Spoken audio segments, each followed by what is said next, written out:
Hello second year. आज हम start करते हैं एडवांस कैलकुलस। आपकी नई बुक है, साथ साथ करते जाना, अच्छी टॉपिक है, ठीक है। जिस भी बच्चे को आगे मैथ से कुछ करना हो, नेटवर्क कराना है, एमएससी करनी हो और या कुछ भी करना हो, उसके लिए बेस्ट है, उसको मस्ट भी करनी होगी, ठीक है। ये नहीं है कि आगे काम नहीं आएगी, आगे काम बहुत ज़्यादा आएगी। एडवांस कैलकुलस है जो हमने फर्स्ट ईयर में पढ़ी थी, कैलकुलस फर्स्ट सेम में, उसका एडवांस फॉर्म है, वो है एडवांस कैलकुलस, ठीक है। आज सिर्फ मैं इंट्रोडक्शन करवा रही हूँ आपको इस वीडियो में। इंट्रोडक्शन में सबसे पहले देखो क्या होता है, आप लोगों के पास रिवाइज कर लेना। स्टार्टिंग में इंट्रोडक्शन है, बिना इंट्रोडक्शन के आगे समझ नहीं आएगा। तो सबसे पहले है सीक्वेंस। सीक्वेंस आप लोगों ने क्या होती है, सीक्वेंस हमारी क्या होती है, a sequence is the function whose domain is the set of natural number. देखो, अ सीक्वेंस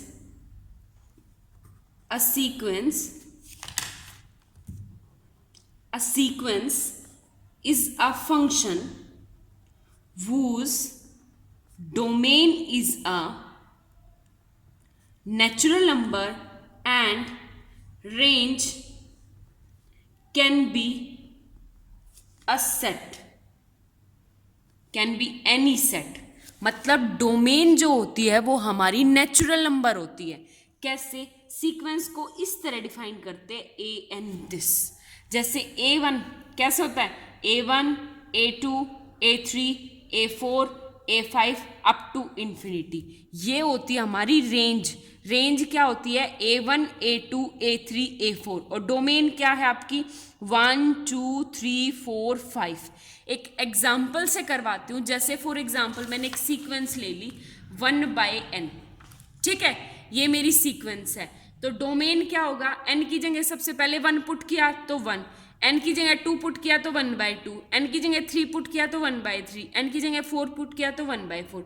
इस तरह ये आ गई मेरे पास रेंज। आगे बात समझ में।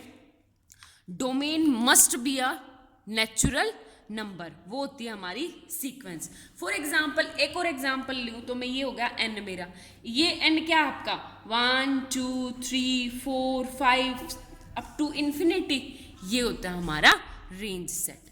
आगे बात समझ में। अब आप लोगों को क्या करना है, कांस्टेंट। नेक्स्ट है मेरे पास कांस्टेंट सीक्वेंस। कांस्टेंट सीक्वेंस क्या होती है कि जहाँ पे रेंज मेरी सिर्फ एक कांस्टेंट वैल्यू आए, आपकी डोमेन चेंज होती रहे। फॉर एग्जाम्पल मैं लिख दूं आप लोगों के सामने कोई भी, जैसे 2 लिख दी, an इक्वल टू 2।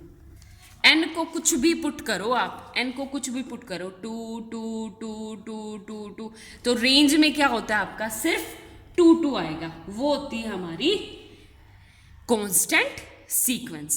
आगे बात समझ में। उसके बाद होता है, मैं सीक्वेंस को शॉर्ट फॉर्म में इस तरह SQN लिखूंगी। आगे है bounded and unbounded sequence. Bounded का मतलब होता है कि जहाँ पे हमें ये पता हो कि हमारी जो सीक्वेंस है इसके और इसके बीच में है, वो होती है हमारी बाउंडेड।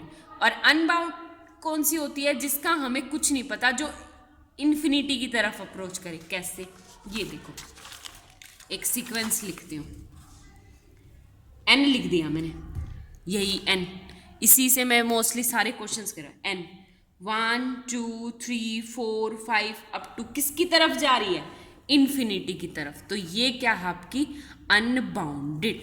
और वैसे हमेशा किसी भी सीक्वेंस को नंबर लाइन पे समझने की कोशिश किया करो। 0 1 2 3 4 5 6 ये है, ठीक है। अगर यहाँ से 1 1 से 2 2 से 3 3 से 4 4 से 5 इस तरह जा रही हूँ, तो ये किसकी तरफ अप्रोच कर रही है, इन्फिनिटी की तरफ। इन्फिनिटी की तरफ मतलब वो होगी अनबाउंडेड सीक्वेंस, ठीक है। फिर एक बाउंडेड का एग्जांपल लेती हूँ। 1/n ही है मेरे पास, 1/n, देखो ये हो गया 0, ये 1, रियल नंबर लाइन है।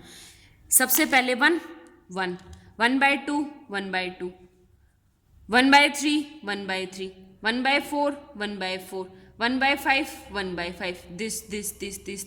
कभी 0 आएगा, 0 आएगा नहीं, लेकिन ये हमेशा 0 और 1 के बीच में रहेगी, ठीक है, तो ये होगी मेरी बाउंडेड।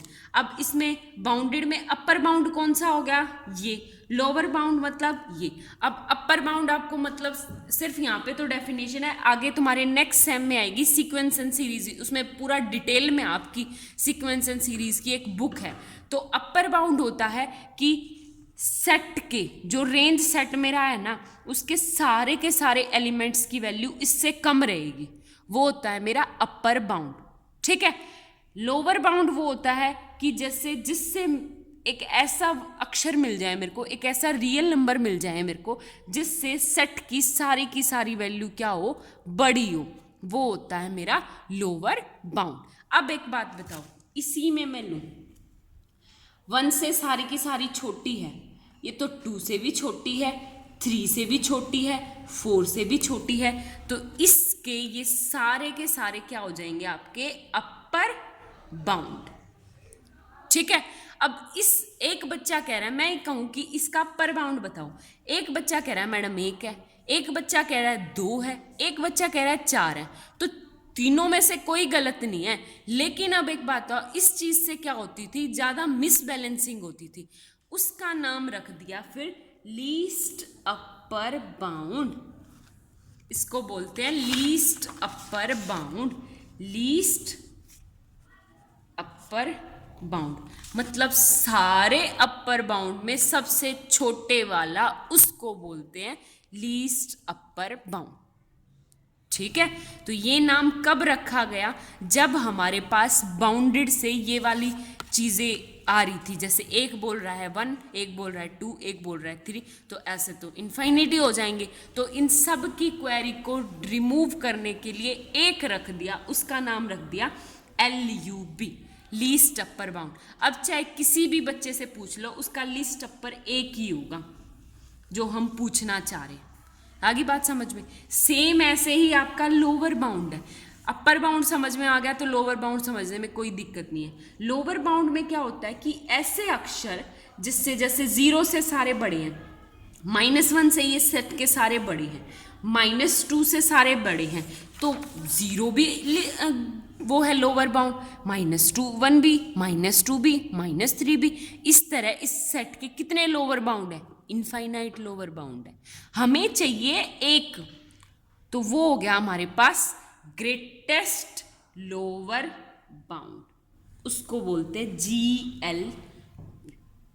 ठीक है, GLB, ग्रेटेस्ट लोअर बाउंड मतलब सारे लोअर बाउंड में सबसे बड़ा, उसको बोलते हैं ग्रेटेस्ट लोअर बाउंड।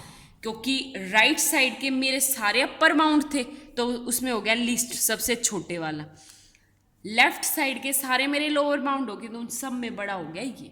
ठीक है, उसके बाद आती है आपकी कन्वर्जेंट सीक्वेंस। कन्वर्जेंट सीक्वेंस का मतलब होता है कि जब मैं लिमिट लगाऊं n tends to infinity an, अगर मैं लिमिट लगाऊं, अगर मेरी फाइनाइट आ जाती, कोई फाइनाइट l आ जाती है, तो वो सीक्वेंस क्या हो गया आपके पास, कन्वर्जेंट।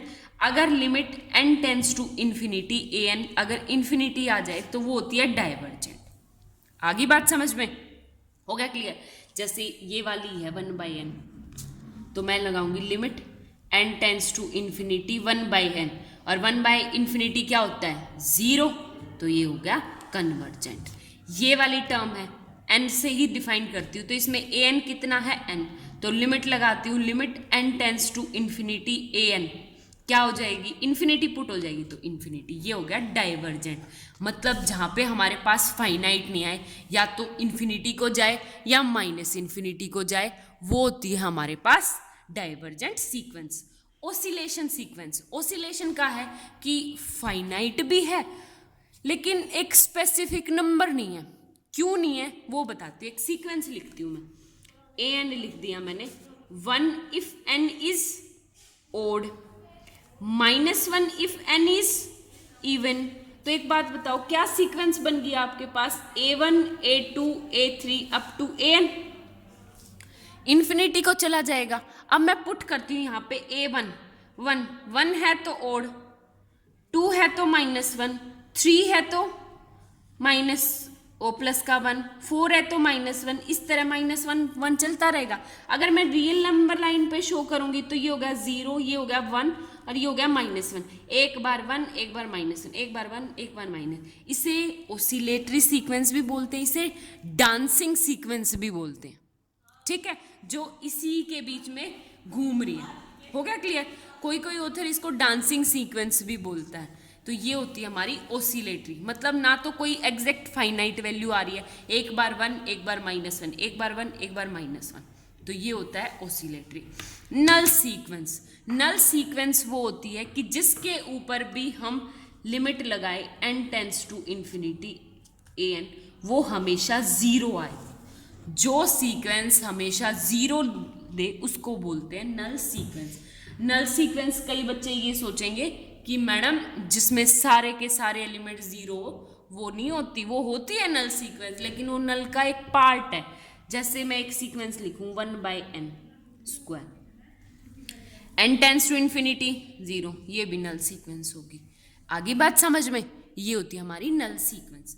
उसके बाद आपकी सब सीक्वेंसेस, सब सीक्वेंस मतलब जो बड़ी वाली सीक्वेंस है ना, उसमें से छाट के मैंने सब सीक्वेंस बना ली। जैसे ये बताओ, मेरी सब सीक्वेंस बनानी कैसे? जैसे 1 -1 1 -1 ये वाली थी, ठीक है।